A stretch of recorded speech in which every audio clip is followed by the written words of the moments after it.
আমাৰ মাণ্ডাকাটা চাহ বাগানত শ্ৰদ্ধাঞ্জলি জ্ঞাপন কৰিছোঁ আজি। আমাৰ নিপু জুবিন দাক। মামাহঁতে তেওঁ ধুনীয়াকৈ যে আমাৰ শ্ৰদ্ধাঞ্জলি মাজত স্থান নাই বনাই সেয়া দিছে। আমি মানি ল'বই পৰা নাই। সকলো আমাৰ মাণ্ডাকাটা চাহ বাগানৰ সকলো ৰাইজ ওলাই আহিছে আজি তেওঁৰ বাবে। অসমৰ সুসন্তান স্পষ্টবাদী, অসমৰ গৌৰৱ। আমাৰ সকলোৰে হাৰ্টথ্ৰব মায়াবিনী জুবিন দা আজি আমাৰ মাজৰ পৰা চিৰবিদায় ল'লে।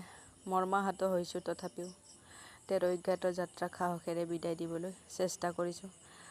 আপোনাৰ অলেখ অযুত সহস্ৰব্দ গুণগুণনিবোৰ কৰুণ সুৰে সকলোৰে হৃদয় স্তব্ধ কৰি তুলিলে। সাংস্কৃতিক জগতখনক এক বৃহৎ শূন্যৰ সৃষ্টি কৰি গ'ল আপুনি। যদিও বহু আশা প্ৰত্যাশাৰে ৰৈ গ'ল। বহু নৱসৃষ্টিৰ অন্ত পৰিল। এটি যুগৰ অৱসান ঘটিল।